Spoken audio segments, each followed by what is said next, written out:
This country has had political campaigns for its entire existence.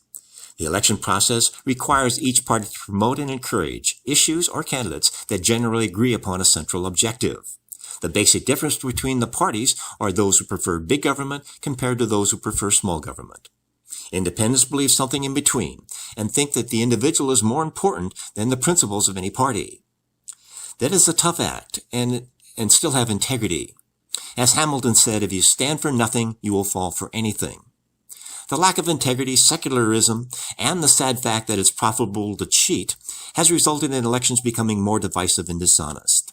Politicians are described as being in show business for ugly people, and is no different than advertising dressing up or putting up makeup to make one more attractive. We all want to be liked. It's the foundation of the evolution of the species and the basis for chemistry between people that enhances the chance of mating. Actually, it's no different than fighting a war. The difference is this war is being fought by attrition and not by armed troops. The attrition approach is taking our constitutional rights away a little at a time. It is like the frog in a gradually boiling pot, unable to jump out before being scalded to death.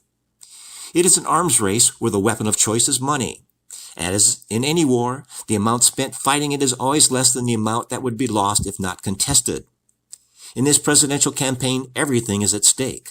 Our capitalistic way of life, our core values of truth, fairness, sustainability, and integrity, our security, our right to bear arms, our right to life. In short, everything of which brave American soldiers died to preserve. The opposite is fighting to protect the deep state, where discrimination, bloated bureaucracies, unsustainable welfare programs, abortion, gender studies, revisionist history, and control of an education system that propagates these ideas reside. In Tom Brokaw's book, The Greatest Generation, he pointed out what made this country great. It was the citizens who understood their responsibility and were prepared to die to fulfill that responsibility. But the slippery slope of political correctness, self-indulgence, virtue signaling, class envy, indifference towards patriotism, and the lack of personal responsibility has destroyed any incentive to work towards that which was made great by the greatest generation. All we can do is pray that we elect a president who loves this country and everything it stands for.